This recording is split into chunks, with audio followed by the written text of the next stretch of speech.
안녕하십니까, 강지연입니다. 서울 전역과 인천, 경기 등 수도권 대다수 지역에 거센 바람과 함께 폭우가 계속되면서 호우경보가 내려진 상황입니다. 밤사이에 경기 북부와 강원 영서 지방에는 시간당 80mm의 장대비가 내리는 곳도 있었는데요. 경기도 연천군 등 일부 지역에는 하천 범람이 우려돼 주민 대피령도 내려졌습니다. 폭우로 인한 인명피해도 늘고 있습니다. 어제 오후 7시 30분 기준으로 6명이 숨지고 8명이 실종된 상황인데요. 자, 오늘 코로나19 특집 방송은 이 재난 상황에 대응하기 위해서 호우특보 체계로 진행되겠습니다.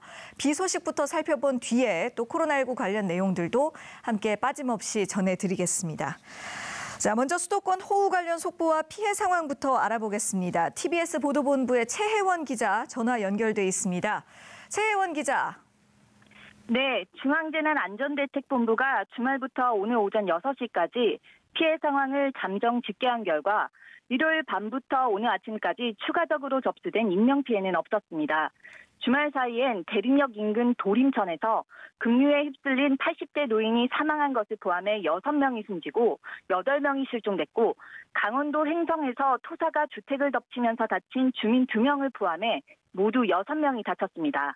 토요일엔 강남역 하수도가 역류하며 흙탕물이 인도를 뒤덮기도 했습니다.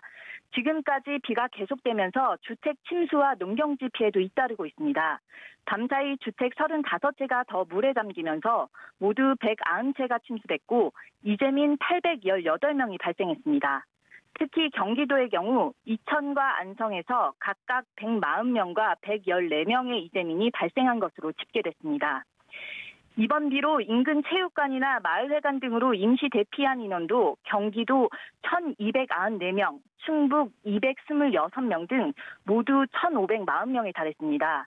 경기도 연천과 강원도 철원의 경우 인근 하천이 범람할 것으로 예상되면서 연천읍 차탄리와 서면 와수리, 금남면 6단리 주민에게 대피령이 내려진 상태입니다. 매몰되거나 침수되는 등 피해를 입은 농경지도 2,800헥타르로 잠정 집계됐습니다. 이번 비로 태백선 전 구간과 영동선 영주부터 동해까지 구간의 열차 운행이 중단됐습니다. 다만 어제 운행이 중단됐던 중앙선 전 구간의 열차 운행은 재개됐습니다. 또 서울 시내 올림픽대로와 노들로 여의상류 나들목의 진출입로, 여의하류 나들목 진출입로가 오전 7시 20분부터 통제 중입니다. 이상 보도본부에서 최혜원이었습니다. 네, 계속해서 서울 지역 피해 상황도 알아보겠습니다. 밤사이 비가 잦아들면서 다소 낮아졌던 한강 수위가 새벽 6시부터 다시금 높아지고 있는 모습인데요. 경기 북부에 내린 폭우 때문에 한강으로 유입되는 주요 하천들의 수위도 높아지면서 서울과 가까운 남양주 왕숙천은 오후 6시대에 홍수주의보가 발령되기도 했습니다. 잠수교에 나가 있는 취재기자 연결해서 현재 상황 자세하게 짚어보겠습니다. 이강훈 기자. 네, 잠수교 남단 나들목에 나와 있습니다. 예, 지금 잠수교 쪽에 나가 계신데요. 지금 그 뒤쪽 도로에 물이 많이 차 있는 게 보이는데 지금 상황 좀 어떻습니까? 네, 말씀하신 것처럼 제 뒤로 잠수교로 이어지는 길목에 도로, 물이 가득 차 있는 모습이 보이실 겁니다. 어제 내린 집중호우로 물에 잠겼던 잠수교 그리고 주변 반포 한강공원은 밤사이에 빗줄기가 잦아들면서 물이 조금 빠졌었는데요. 그런데 오늘 아침 7시쯤을 전후로 해서 다시 물이 차오른 상태입니다. 제가 이곳에 도착한 것은 약 2시간 반 전인 새벽 6시 30분인데요. 당시만 해도 잠수교 다리와 주변 한강공원 일대가 거의 드러나 있었습니다. 그런데 갑자기 7시를 가까워 오면서 물이 차오르기 시작해 결국 저희 취재진도 차량을 빼서 높은 지대로 대피를 한 상태였습니다. 때문에 현장을 통제하는 경찰차 그리고 다른 방송사들의 취재 차량도 모두 접근을 하지 못하고 보다 지대가 높은 올림픽대로에서 현장을 지켜보고 있는 상황이 이어지고 있습니다. 예, 그렇군요. 그러니까 오늘 아침 일찍부터 다시 이 수위가 올라오기 시작했다는 말씀인데 그렇다면 지금 현재는 잠수교 수위가 어느 정도까지 올라왔습니까? 네, 잠수교 수위는 약 20분 전인 오전 8시 40분을 기준으로 7.2m를 기록했습니다. 네, 새벽 5시 때 6.44m까지 내려갔던 수위가 다시 빠르게 높아져 7m 수위를 넘겼고요. 수위는 계속 높아지고 있습니다. 예, 현재 그 7m까지를 넘겼다. 이 한강 수위에 바로 이 즉각적인 영향을 주는 곳이 바로 팔당댐 아니겠습니까? 팔당댐 방류량도 체크를 해봐야겠는데요. 네, 말씀하신 것처럼 한강 수위에 바로 영향을 주는 팔당댐의 방류량은 오늘 새벽 6시를 기해서 다시 많아졌습니다. 어제 오후에 초당 10,000톤까지 늘었었죠. 그런데 오늘 새벽 3시를 기준으로 5,600톤까지 팍 줄었었습니다. 그런데 다시 빠르게 방류량이 늘어나서 오전 8시 40분을 기준으로 초당 9,900톤을 넘겼습니다. 팔당댐은 보통 남한강 이포보나 여주보의 방류량에 영향을 받는데요. 다만 경기 북부에 내린 폭우로 북한강 수계 수위가 높아지면서 팔당댐 방류량이 함께 늘어난 것으로 파악되고 있습니다. 네, 그리고 이 한강뿐 아니라 또 한강으로 유입되는 하천들의 수위도 함께 높아지고 있는데 이 중에서 홍수주의보가 발령된 곳도 있다고요? 네, 그렇습니다. 팔당댐보다 서울에 가까운 지점이죠. 남양주 왕숙촌의 경우에 새벽 6시 20분을 기해서 진관교의 홍수주의보가 발령됐습니다. 진관교의 홍수주의보 기준 수위는 2m인데요. 오전 7시쯤 2.19m까지 올라섰다가 오전 8시에 2m 이하로 다시 내려갔습니다. 한강 홍수통제소는 왕숙촌의 수위를 계속 지켜보고 있는데요. 특히 구리시와 남양주시 일대 주민들에게 특히 주의를 당부하고 있는 상황입니다. 지금까지 서울 잠수교 남단에서 전해드렸습니다. 네, 계속해서 서울 지역 하천 상황도 살펴보도록 하겠습니다. 중랑천에 나가 있는 TBS 취재기자 연결합니다. 공혜림 기자, 지금 상황이 어떻습니까? 네, 저는 지금 중랑천 중랑교 근처에 나와 있습니다. 이곳의 수위가 상승하면서 오늘 새벽 5시부터 인근 동부간선도로 전 구간에 통행이 통제되고 있습니다. 출근 시간대 인근 도로에는 차들이 가다 서다를 반복하다가 지금 9시를 넘은 지금은 소통이 다소 풀린 상황입니다. 1시간 전부터 제가 이곳에 서 있기 시작했는데 하늘에 구멍이 군데군데 난 것처럼 물폭탄이 쏟아졌다 말았다를 반복하고 있습니다. 그리고 중랑천 근처에 있는 화단에는 흙들이 파일 만큼 굉장히 세차게 비가 내리고 있습니다. 중랑천 주변 산책로는 곳곳이 물에 잠겼고 운동기구 등 시설물 근처까지 하천물이 불어난 상황입니다.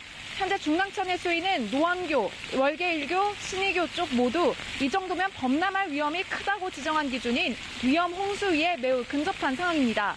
중랑천 일대는 장마철마다 침수돼 통행이 통제된 곳입니다. 지난 2018년 8월에는 차량 5대가 물에 잠기면서 운전자 1명이 숨지는 사고도 있었습니다. 하천 주변에 절대 가까이 가서는 안 됩니다. 예, 그렇군요. 서울 지역에 중랑천 말고도 또 주의해야 할 하천들이 여러 곳 더 있지 않습니까? 네, 그렇습니다. 현재 이곳뿐만이 아니라 청계천과 도림천, 안양천 등 서울의 16개 하천구역에서 통행이 통제되고 있습니다. 오늘 새벽 5시 50분부터 청계천 고산자교에서 중랑천 합류부까지 보행자 통행도 통제 중입니다. 서울 전역에 내려진 호우특보가 현재 호우경보로 격산된 상태입니다. 이번 비는 특히 갑자기 많이 쏟아지는 특징을 지녔습니다. 도심 하천이 갑자기 불어날 수 있으니 하천 주변 통행을 반드시 삼가야 합니다. 예, 주말 동안 이 비 내리는 상황을 봤더니 지금 말씀해 주시는 대로 굉장히 많은 양의 비가 쏟아졌다가 또 잦아들었다가 또 쏟아졌다가 이런 양상을 보이더군요. 또 서울뿐만이 아니라 경기 지역도 지금 상황이 긴박하게 돌아가고 있지 않습니까? 네, 그렇습니다. 오늘 새벽 2시 40분쯤 경기 연천구는 차탄천이 범람할 수 있다며 인근 주민에게 대피령을 내렸습니다. 주민들은 현재 학교와 마을회관에 대피 중인 것으로 알려졌습니다.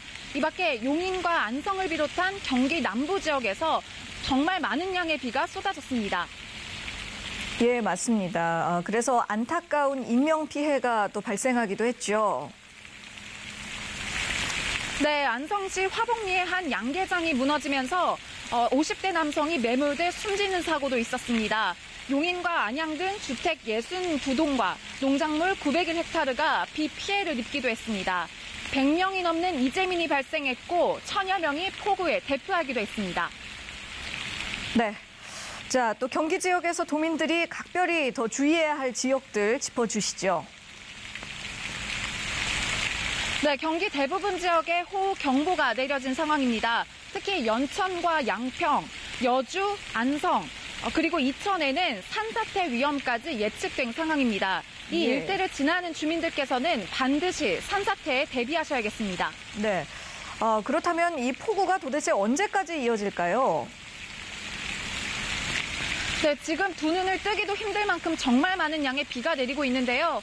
기상청은 내일까지 이 비가 이어질 것으로 내다봤습니다. 현재 서울과 경기, 충청, 경북 북부, 강원도 일부 지역에 호우특보가 내려진 상황입니다. 특히 경기 남부에는 돌풍과 천둥, 그리고 번개를 동반해서 시간당 80mm 이상, 그리고 그 밖의 경기 지역과 서울에는 시간당 최고 60mm의 매우 많은 양의 비가 내리도록 하겠습니다. 시설물 관리와 빗길 교통의 안전을 각별한 주의를 기하셔야겠습니다. 지금까지 중랑천 일대에서 TBS 공혜림입니다. 예, 공혜림 기자 수고하셨습니다. 지금 전해드린 것처럼 내일까지 굉장히 많은 비가 내릴 것으로 예상이 되니까요. 더 큰 피해로 이어지지 않도록 미리 철저한 대비가 필요하겠습니다.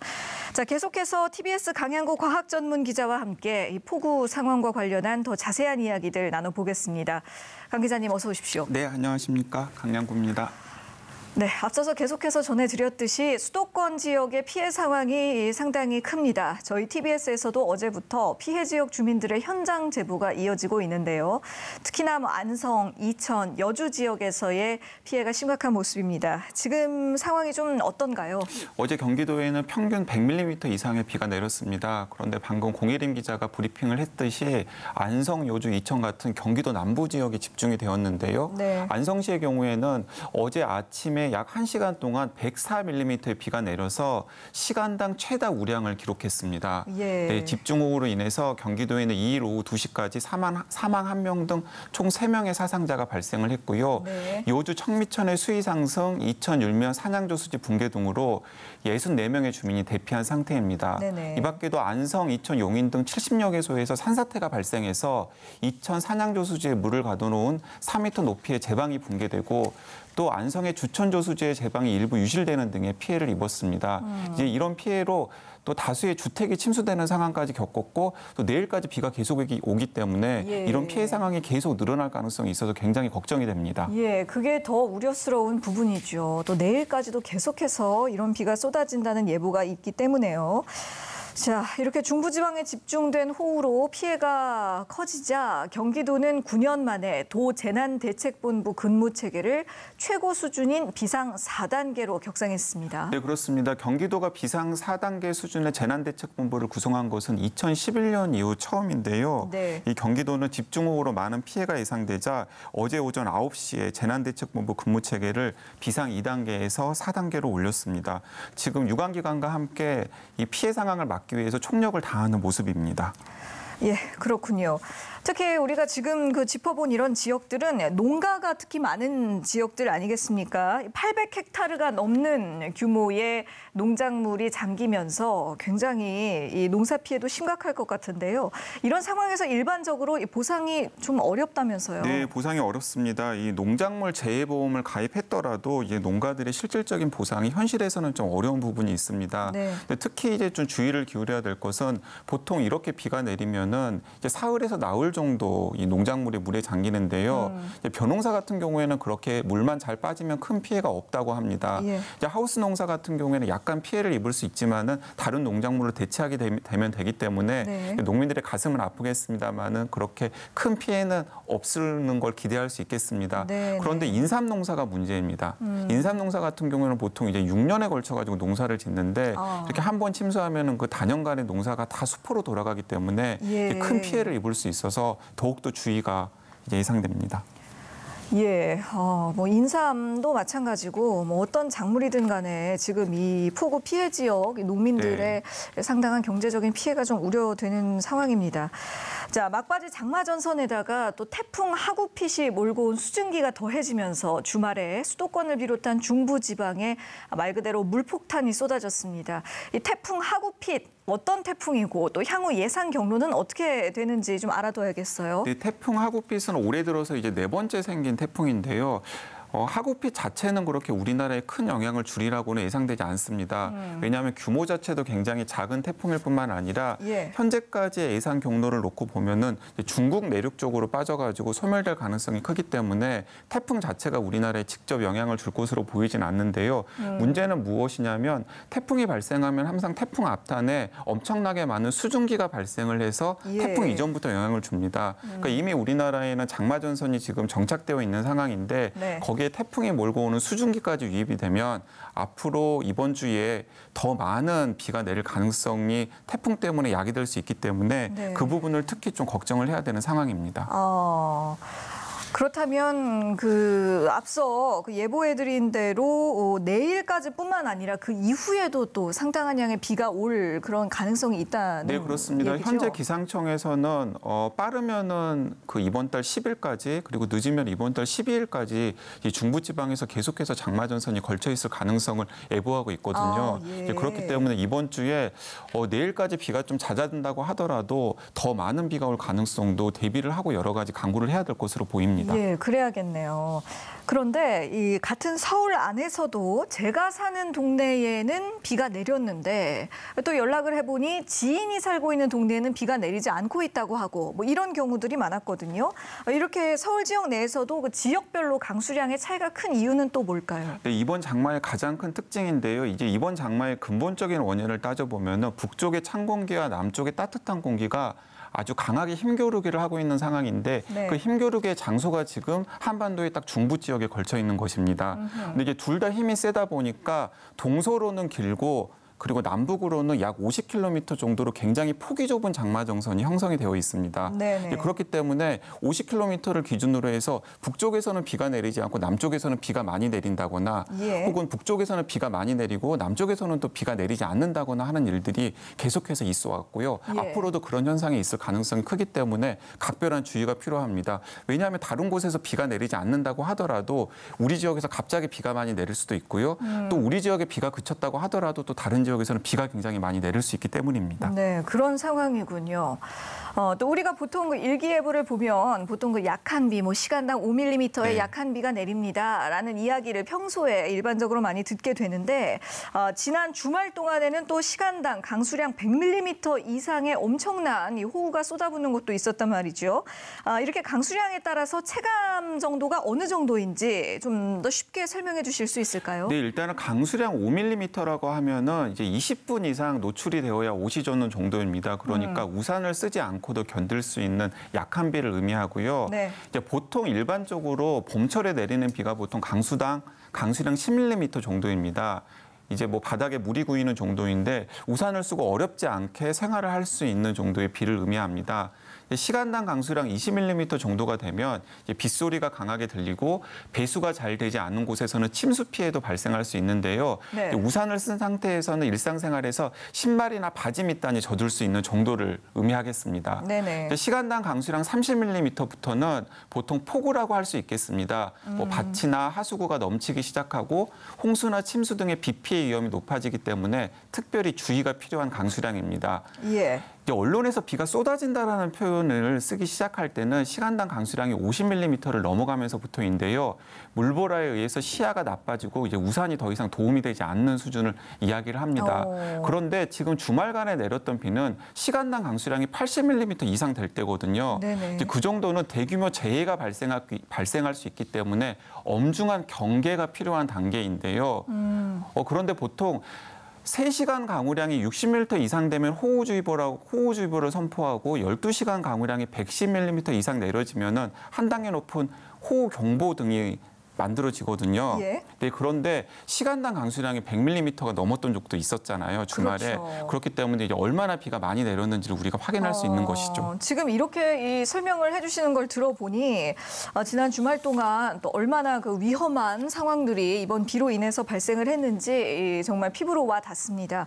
그렇기 때문에 이번 장마가 또 역대 최장 기록을 갈아치울 수도 있다고 하던데요.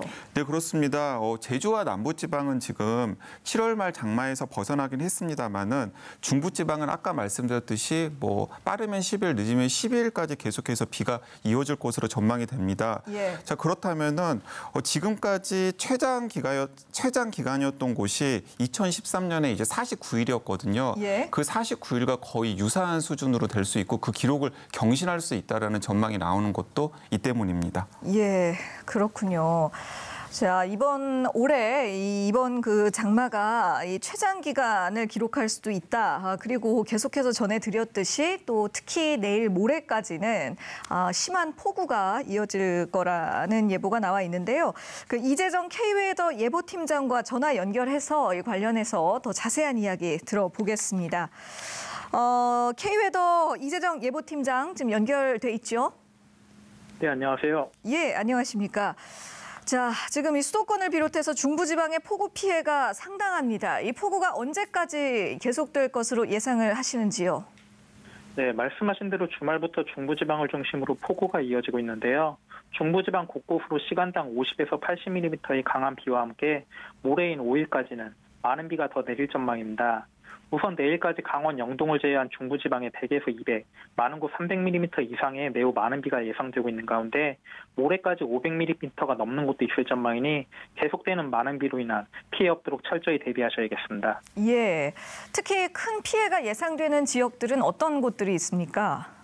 네, 아무래도 많은 비가 집중되는 중부지방을 중심으로 피해가 집중되고 있는데요. 네. 중부지방에서도 그동안 많은 비로 인해 지반이 약해진 상태에서 다시 많은 비가 내리는 만큼 산사태나 토사 유출 등의 가능성이 높은 산 근처 지역의 피해가 예상되고 있습니다. 또 하천변이나 저지대 같은 경우에는 물이 빠르게 불어나며 인명 재산 피해가 발생할 가능성이 높으니 피해를 최소화할 수 있도록 대비 잘하셔야겠습니다. 예. 자, 그리고 저희가 앞서 언급해 드렸듯이 올해는 그 예년보다 장마 기간이 긴 편인데 이 원인은 무엇인지 또 올여름 첫 태풍인 하구핏이 북상하면서 피해가 더 확대되지는 않을지 뭐 이런 부분들이 우려가 됩니다. 네, 올해 장마가 중부지방 같은 경우 예년에 비해 벌써 일주일 이상 길게 이어지고 있는데요. 네. 장마가 길게 이어지고 있는 원인은 북태평양 고기압이 장마전선을 북한 지역으로 밀어 올려야 하는데 북쪽에 찬 공기가 머물다 보니 장마전선을 북한까지 밀어 올리지 못하고 있기 때문입니다. 한편 제4호 태풍 하구핏이 지난 토요일 밤에 만들어졌는데요. 태풍의 세력이 약하고 내일 새벽 중국 해안에 상륙해 수요일경 소멸할 전망입니다. 하지만 태풍의 전면에 위치한 우리나라를 중심으로 많은 수증기가 공급되며 장마전선을 더 활성화시켜 많은 비가 예상되고 있는 만큼 이 점 참고하시어 대비 잘하셔야겠습니다. 예. 마지막으로 한 가지만 더 여쭙겠습니다. 애초에 올여름에 역대급 폭염이 올 거다 이런 예측이 많았잖아요. 그런데 이 비 때문인지 체감상은 오히려 좀 덜 덥게 느껴지기도 하고요. 또 이렇게 장마 기간이 길어지게 된다면 폭염 일수가 그렇게 길지 않을 것 같기도 한데요. 이 올여름 폭염에 대해서는 어떻게 예상하고 계십니까? 네, 지금 장맛비가 이어지고 있는 중부지방과 달리 남부지방은 폭염이 나타나고 있는데요. 그런데 중부지방 같은 경우 중간에 비가 소강 상태를 보일 때가 있겠지만 다음 주 초중반까지는 장마가 이어질 가능성이 높아 보입니다. 장마가 이어지는 동안에는 지금의 폭염이 나타나고 있는 남부지방과 달리 중부지방은 무더위가 나타나지 않을 전망이고요. 장마가 종료되는 다음 주 후반부터 폭염이 나타날 때가 있겠지만 폭염이 오래 지속되지 않아 지난 2018년이나 작년과 같은 폭염은 없을 것으로 전망하고 있습니다. 네, 잘 알겠습니다. K웨더 이재정 예보팀장과 이야기 나눴습니다. 감사합니다. 네, 고맙습니다. 예, 다음 주 초중반까지는 이 장마가 계속해서 이어지겠고 장마가 좀 잦아드는 다음 주 후반부터 일부 지역에는 폭염이 나타나겠지만 그래도 평년처럼 그 큰 더위는 우리가 예상했던 것과 같은 그 역대급 폭염까지는 나타나지 않을 것으로 현재는 예측이 되고 있습니다. 자, 계속해서 TBS 강양구 과학 전문 기자와 이야기 이어갑니다. 최근에 이 큰 비로 인해서 또 산사태가 발생하고 사람이 매몰되는 등 최근 산사태 발생 위험도 커지고 있습니다. 산림청이 어제 오후 9시를 기해서 6개 시도에 산사태 위기 경보를 경계 단계로 상향했죠. 네, 그렇습니다. 서울, 경기, 인천, 강원, 충북, 경북 등 6개 시도에 대해서 산사태 위기 경보를 경계로 상향 조정을 했습니다. 네. 이 산사태 위기 경보는 관심, 주의, 경계, 심각 등 4단계인데요. 이들 시도는 호우경보나 산사태 주의보 또는 산사태 경보가 내려진 지역들입니다. 예. 그렇군요. 지난 2011년에는 또 서울에 기록적인 폭우가 내리면서 우면산이 무너지기도 했잖아요. 네. 그 당시에 굉장히 큰 인명 피해와 재산 피해가 발생을 했는데 또 그때가 떠오르면서 걱정이 됩니다. 지금 상태에서 비가 더 많이 오게 될 경우에 또 이런 비슷한 일이 반복될 위험은 없는지요? 네, 충분히 그럴 가능성이 있습니다. 왜냐하면 이번 장마가 길어서 이 누적 강수량이 굉장히 많은 상태이기 때문에 이미 기본 지반이나 토양에 젖어 있는 상태입니다. 그렇기 때문에 앞으로 작은 비에도 산사태 취약 지역에서는 산사태가 발생할 수 있기 때문에 각별한 주의가 필요합니다. 특히 지금 전국토에서 산지의 비율이 약 63%나 되거든요. 네. 그렇기 때문에 또 국내의 산지는 토심 즉 흙의 두께가 깊지 않기 때문에 집중호우가 오게 되면 안반으로부터 지하수가 차올라서 토양이 포화 상태가 되고 결집력이 약해져서 붕괴가 발생할 수 있습니다. 그렇기 때문에 산사태 경보가 내려진 지역은 항상 산사태가 일어날 수 있다라고 생각하고 조심을 해야 되겠습니다. 그렇다면 산사태가 발생하기 전에 어떤 징후들이 나타나는지 또 그런 징후들이 나타나면 시민들은 어떤 대비를 미리미리 해야 할지 이 부분도 짚어봐야겠어요. 네, 일단은 우리 지역이 산사태가 과거에 일어났던 지역이라면 특히 더 조심을 해야 되겠고요. 그리고 산사태가 일어나지 않았던 지역이라고 하더라도 땅이 웅웅거리거나 네. 경사면에서 물이 솟아나거나 혹은 계곡물에서 흙탕물에 밀려오는 등의 전조 증상이 있으면은 산사태가 일어날 수도 있는 가능성이 있기 때문에 항상 예의주시해야 됩니다. 예, 이 부분을 꼭 잘 숙지를 해 두셔야겠습니다. 자, 현재 곳곳에서 위험 상황이 연출되고 있는데요. 장마철 대처 요령 또 강양구 기자님이 정리를 한번 해주시면 좋겠네요. 네, 일단 폭우가 쏟아지면 집에서는 비가 새거나 배수로가 막힌 곳은 없는지 일단 확인을 해야 합니다. 그리고 아까 말씀드렸듯이 지금 오랜 시간의 비 때문에 많이 약해져 있는 상태거든요. 그래서 축대나 담장에 균열이 있는지 또 무너져 내릴 가능성은 없는지 미리 점검해야 피해에 대비할 수 있습니다. 또 침수 지역의 경우에는 상습 침수 지역의 경우에는 비상 상황에 대비해서 튜브를 준비하고 대피 장소 또 비상 연락처를 숙지해 두는 것도 좋습니다. 폭우가 쏟아지는 지역에서는 가능하면 불필요한 외출을 자제하고 부득이 외출해야 한다면 순식간에 물이 불어나는 하천 주변은 자칫하면 생명 피해로 이어질 수 있기 때문에 피해야 합니다. 또 계곡이나 하천에서 고립이 됐다면 최대한 지대가 높은 안전한 곳으로 몸을 옮긴 뒤에 구조대를 기다리는 것이 최선의 방법이고요. 길에서 갑자기 물이 차오를 때는 가로등이나 신호등 또 고압전선은 감전 위험이 있기 때문에 절대로 가까이 가지 말아야 합니다. 이제 운전 중이라면은 저단기어를 사용해서 침수 지역을 신속하게 통과해야 하고요. 부득이하게 침수된 집에 들어갈 경우에는 건물 붕괴 가능성을 미리 반드시 점검을 해야 합니다.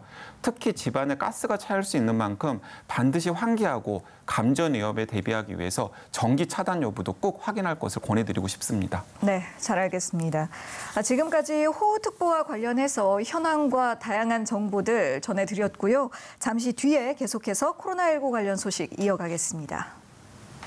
네, 코로나19 위험 속에서 폭우까지 이어지면서 또 이번 장마가 코로나19 확산에 미칠 영향은 어떠할지 우려하는 목소리가 많습니다. 자, 오늘도 남은 시간 전문가 모시고 코로나19 관련 내용들 자세하게 알아보겠습니다. 백순영 가톨릭대 의대 미생물학교실 교수 나와주셨습니다. 안녕하십니까? 안녕하세요. 그리고 TBS 강양구 과학전문기자도 계속해서 함께하겠습니다. 네. 예. 자, 먼저 국내 코로나19 현황부터 살펴봅니다. 신규 확진자 중에서 대다수가 해외 유입 사례였고요. 또 지역사회 감염의 경우는 8명으로 한 자릿수를 기록하고 있는데 그런데 문제는 강남의 커피점과 식당에서 새로운 집단 감염 사례가 나오는 등 수도권을 중심으로 소규모 감염 사례가 계속해서 발생하고 있다는 점입니다. 현재 수도권 상황은 어떻게 진단하고 계십니까? 네, 이제 전체적인 상황을 놓고 보면은 이제 국내의 확산세가 약간 주춤한 듯한 보이는 것은 사실입니다. 그런데 우리가 기억을 복귀해 보자면 4월 말의 상황이 딱 이랬거든요. 사실 지금보다 훨씬 더 상황이 좋았습니다. 뭐 때로는 국내 발생 환자 수가 0명이었던 적도 있기 때문에 네. 지금보다 오히려 상황이 좋았습니다만은 잠깐 방심하다가 보니까 5월 초에 이태원발 집단 감염으로 시작해서 5월, 6월 저희가 굉장히 고생했던 기억이 있습니다. 예. 그렇기 때문에 지금 며칠간 지역 발생 숫자가 좀 적어졌다고 하더라도 절대로 안심할 수 있는 상황은 아니다라는 것 강조해 드리고 싶고요. 예, 예. 특히 지금 수도권에서 발생하는 감염자들이 질이 좋지가 않습니다. 왜냐하면은 감염 경로를 모르고 있는 전파 경로를 모르고 있는 확진 환자들이 계속해서 생기고 있고요. 예. 주말간에 나온 발표된 확진 환자 사례도 강남의 커피점에서 확진 환자들이 발생을 했고 또 그 강남의 커피점에서 확진 환자를 발생한 원인으로 보이는 분이 강남의 식당을 가가지고 총 해서 9명의 확진 환자들이 생겼는데 맞습니다. 어디서 왔는지 전파 경로를 모르는 상황이거든요. 네네네. 이제 이런 식의 소규모 집단 감염이 수도권에서 계속 발생하고 있는 상황이고 이제 본격적인 휴가철로 접어들잖아요. 네. 그런 휴가철을 통해서 전국으로 이 수도권에 고여있던 바이러스가 확산될 가능성은 충분히 있기 때문에 그런 부분에 좀 더 주의를 기울여야 되겠다라고 생각합니다. 예, 그렇습니다. 강 기자님께서는 꾸준하게 말씀해 주셨던 내용이 그 며칠 동안의 수치 자체를 놓고 이 판단할 것이 아니라 좀 장기적인 호흡으로 지켜봐야 한다. 그리고 신규 확진의 어떤 숫자나 양보다는 그 확진 사례의 질을 살펴봐야 한다라고 늘 강조를 해 주셨지 않습니까? 그런데 이 방역 당국의 발표 내용을 보면 국내 지역 발생의 경우 대체적으로 많이 안정이 되었다. 이것이 계속해서 그 방역 당국의 입장입니다. 그렇다면 우리 백 교수님께서는 지금 국내 코로나19 추이가 안정권으로 가고 있다. 이렇게 보시는지 아니면 좀 여전히 우려가 된다고 보시는지요? 예, 어제 8명 중에 6명이 수도권이었고요. 나머지는 경북, 부산인데 지난 1주간을 보면은 한 자릿수로 떨어졌어요. 9.9명입니다. 예. 근데 2주간을 보면은 21.4명에서 16.9명으로 또 역시 4.5명 정도 감소된 경향을 보기 때문에 네. 상당히 통제는 잘 되고 있다고 볼 수는 있습니다. 다만 해외 유행은 27.4명이나 27.7명 큰 차이가 없고 우리가 이라크 교민이라든지 러시아선 같은 것들이 있었기 때문에 네. 전체적으로는 50명 이하이기는 하지만 예. 뭐 100명이 넘어가는 수도 있었고요. 네네. 근데 여기서 한 가지 좀 짚어야 될 부분은 지금 감염원 불명의 그 비율이 지금 지난 2주간의 통계로는 6.6%이긴 한데 이게 전체를 보면 외국인의 숫자가 많이 늘어나고 있기 때문에 지금 질이 나쁘다고 말씀하신 것처럼 국내 환자 안에서의 감염원 불명은 더 늘어났다고 볼 수가 있거든요. 예. 그래서 아직도 수도권에서의 이 산발적 집단 감염이 계속 일어날 것으로 보이고 네. 이게 만약에 휴가철에 전 국민이 이동되면서 확산이 된다면 걷잡을 수 없기 때문에 진짜 이번 휴가철이 중요하다고 하겠습니다. 예.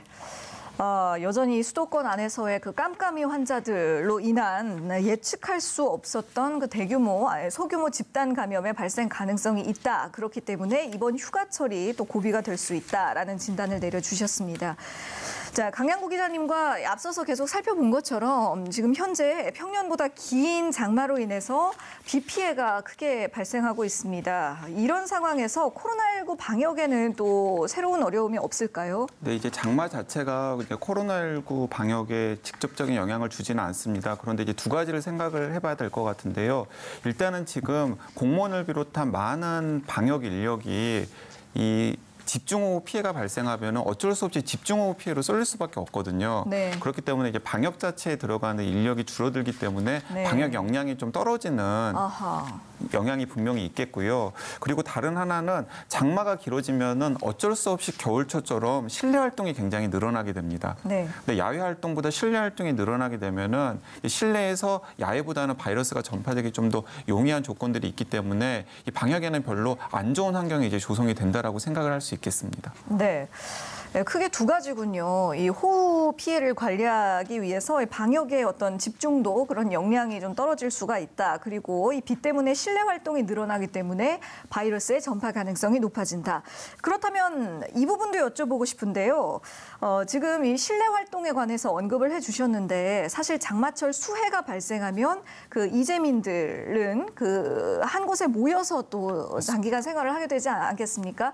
그럼 밀집된 환경 속에서 또 한 한번 집단 감염 우려가 커지는 것은 아닌지. 네, 그렇습니다. 아까 비가 내리면은 일상생활에서도 실내 활동을 많이 하기 때문에 우리가 특히 주의해야 되는 산밀 환경이 조성될 가능성이 있다라고 예. 말씀을 드렸는데요. 일단은 수재민들이 발생을 해가지고 그분들이 만약에 특정 장소에서 수용이 되어서 대피를 하신다면은 그 장소는 전형적으로 산밀 환경이 조성될 가능성이 크거든요. 왜냐하면 네. 밀폐된 곳에서 밀집되어 있고 또 밀접한 접촉을 할 가능성이 굉장히 크기 때문에 안타깝게도 만약에 그 안에 이제 바이러스에 감염되신 분들이 있고 그분이 바이러스를 다량 배출한다면 또 다른 집단 감염이 일어날 수 있는 상황이 생기기 때문에 이제 이중고가 생기게 되는 것이죠. 근데 이 부분을 방역 당국도 굉장히 주의 깊게 살피고 있고요. 그래서 일단은 수재민들이 마스크 같은 걸 챙길 정신이 당연히 있을 리는 없으시잖아요. 네. 예, 그렇기 때문에 그 부분들은 방역 당국이 좀 더 신경을 써야 될 대부분인 것 같고요. 예. 실제로 방역 당국에서는 평시에 50%로 이재민 수용 인원을 좀 축소하는 방안 같은 것들을 지금 강구하고 있는 것으로 보입니다. 그러니까 수재민들이 그렇게 모였을 때 생기는 산밀 환경에서 바이러스가 전파될 가능성을 염두에 두고서 그런 식의 대책들을 지금 강구하고 있는 것으로 보입니다. 예, 알겠습니다. 자, 또 이 장마 기간 하면 비도 많이 오고 특히나 이 습하기 때문에 바이러스나 세균이 증식하기 좋은 환경으로 알려져 있는데요. 그만큼 또 질병으로 고생하시는 분들도 많아지게 됩니다. 이 기간 동안 또 다른 감염병에 대한 우려의 목소리들도 많이 나오고 있는데 장마철에는 어떤 병들이 유행하고 또 어떤 점을 주의해야 할지요? 저희가 올해 지금 1월부터 시작을 해갖고 지금 한 6개월 지나는 동안에 코로나19 때문에 개인 위생을 철저히 하다 보니까요. 역설적으로 좋아진 질병들이 몇 가지가 있어요. 그래요? 우선 대표적으로 식중독이 많이 줄었고요. 예. 결막염 같은 안질이라든지 또 여러 가지 호흡기계 질환들도 상당히 많이 줄었거든요. 독감도 예. 뭐 3월에 벌써 다 없어져 버렸어요. 3월 이전에. 네네. 근데 여름철이 되면은 보통 세균성 식중독이 많이 생깁니다. 그렇죠. 그래서 물을 또 음식들을 꼭 익혀서 드셔야 할 것이고요. 또 실온에다가 보관하지 않도록 조심하셔야 되고 또 냉장고를 너무 가신하셔서 냉장고에 너무 오래 뒀던 음식들을 먹는다든지 하는 것이 좀 곤란할 것 같고요. 또 세균성 아닌 이 노로바이러스 같은 이런 바이러스성 식중독이 또 여름에 없다고는 할 수 없거든요. 네네. 그러니까 어떠한 증상이 나타났을 때 이게 코로나 증상하고도 또 초기 증상은 상당히 비슷할 수가 있어요. 발열이 있다든지 구토라든지 설사 같은 것들이 다 코로나 증상일 수가 있거든요. 예. 그 며칠이 지나도 좀 안 낫고 그러면 일단 병원에 가셔서 진단을 받아갖고 적절한 치료를 받으시는 것이 좋을 것으로 봅니다. 예. 자, 이렇게 그 장마철에 주의해야 할 점들 여러 가지 이야기들 전문가들과 함께 나눠보고 있는데요. 또 장마철이 끝난다고 해서 또 끝난 것이 아닙니다. 그러고 나면 또 전국적인 폭염이 다가오게 되고 이제 다시 이 휴가철 피서객들도 늘어날 것으로 예상이 되는데요. 특히 이번 여름 휴가가 앞으로 코로나19 확산의 분수령이 될 거라는 예측들이 많습니다. 백순영 교수님께서도 앞서서 말씀을 해주셨고요. 특히 그 앞서서 발생했던 강원도 홍천 캠핑장 같은 이런 집단 감염 사례가 발생하지 않도록 또 주의가 필요할 것으로 보이는데요. 예, 휴가철에 뭐 방역에 대해서는 뭐 계속 삼행, 뭐 삼금 여러 가지로 말씀을 하셨는데 이번에 홍천에서 나온 것처럼 가능하면은 가족 단위로 가시면 이런 일이 생기지 않는데 만약에 어쩔 수 없이 같이 가셨다 할지라도 우리 뷔페에서의 그 방역 수칙 있지 않습니까? 네네. 여러 공동을 쓸 수 있는 물건 같은 것들은 가능하면은 일회용 비닐 장갑 같은 것을 쓰고서 가능하면은 오랫동안 같이 뭐 음주를 하면서 얘기를 한다든지 이런 일들을 하지 않으셔야 될 것 같고요. 예. 또 특히 고령자나 기저질환이 있으신 분들은 휴가 자체를 올해는 좀 가지 않으시는 것이 좋을 것으로 봅니다.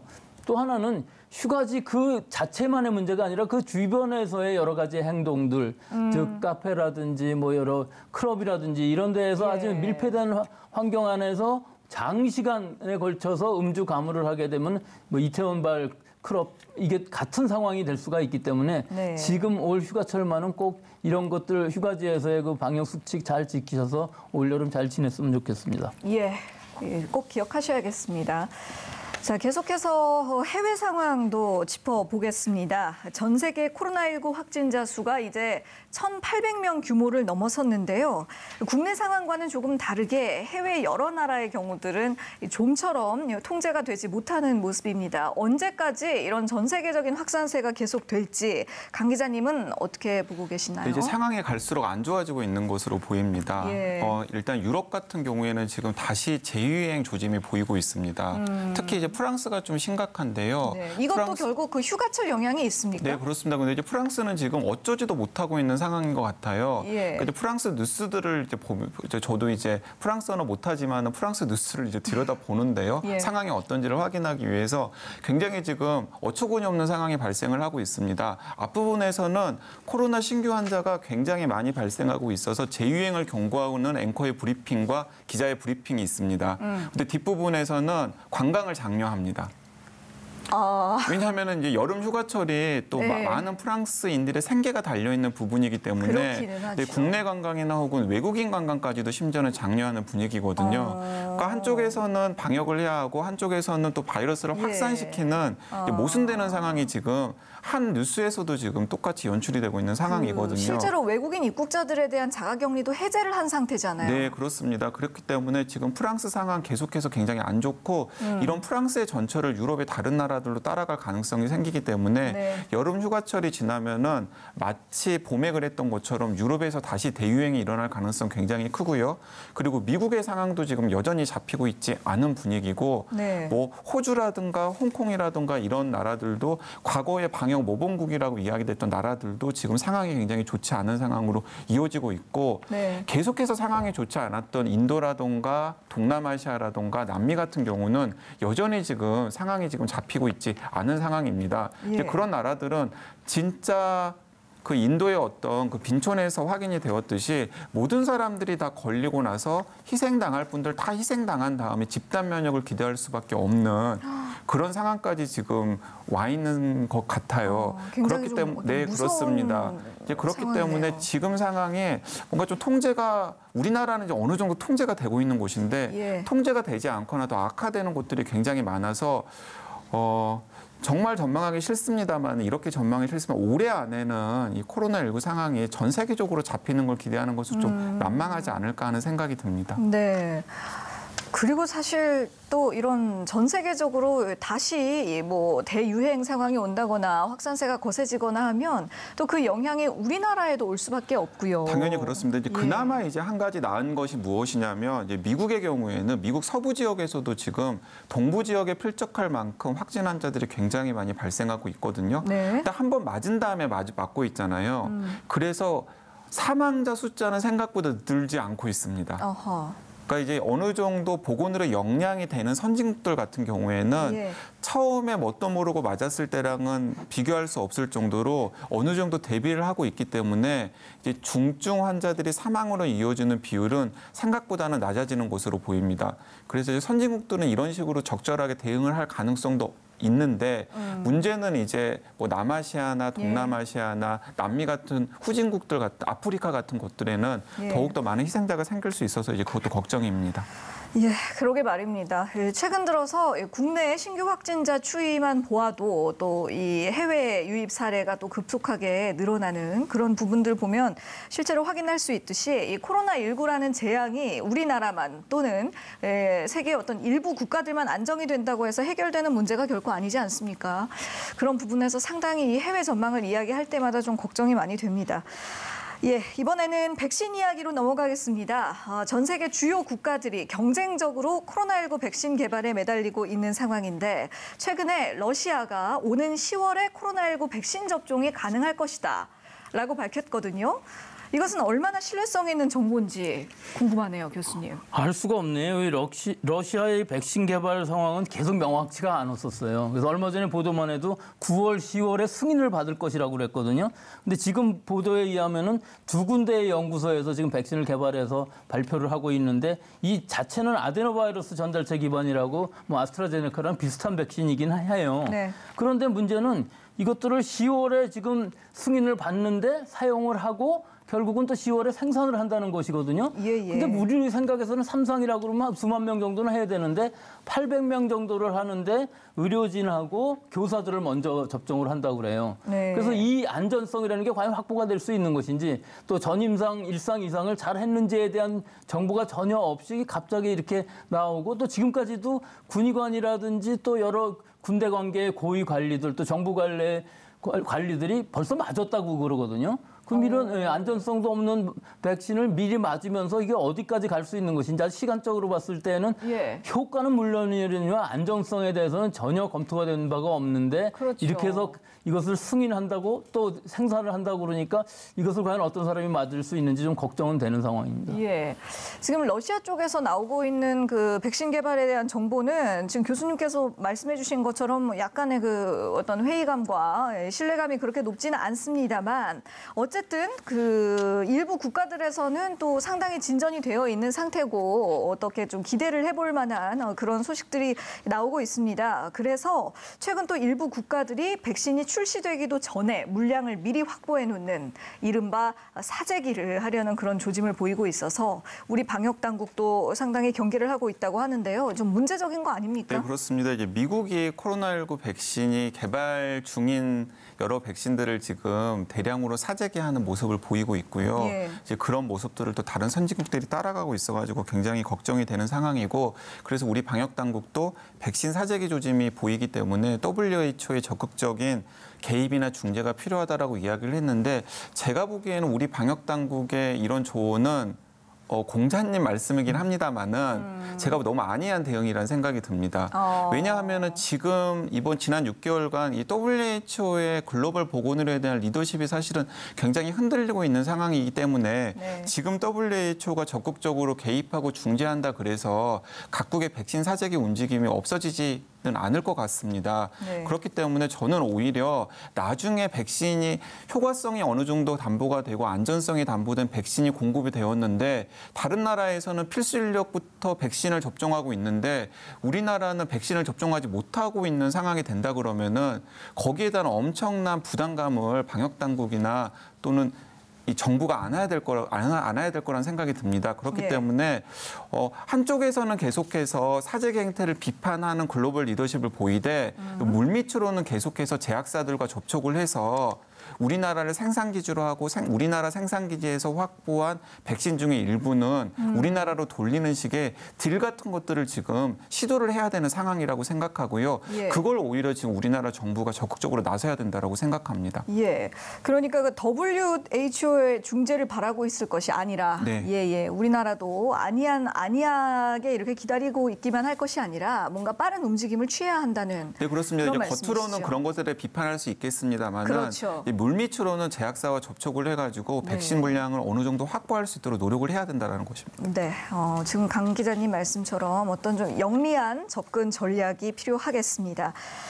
자, 이렇게 코로나19 백신이 개발되고 또 접종이 가능해지기까지 그래도 아직 수많은 과정들이 남아 있습니다. 그런데 백신 개발 이후에 어느 국가가 선점하느냐를 넘어서서 그 이후에 어떤 사람들이 먼저 맞게 되느냐, 어떤 기준으로 이 부분도 또 중요한 논의 대상이 될 것 같은데요.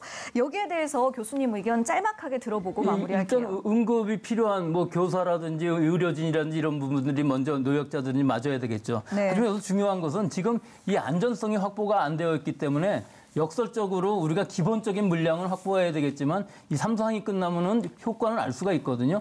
그 이후에 그 외국에서 다양하게 여러 사람들이 맞았을 때 그 결과를 보고 우리는 도입하는 것도 그렇게 나쁘지 않은 생각이라고 지금은 보입니다. 알겠습니다. 지금까지 백순영 가톨릭대 의대 미생물학교실 교수 또 강양구 TBS 과학 전문 기자와 말씀 나눴습니다. 수고하셨습니다. 오늘 준비한 내용은 여기서 마칩니다. 내일 모레까지 폭우가 이어질 거라고 하는데요. 비 피해 없도록 각별히 주의하시기 바랍니다. 고맙습니다.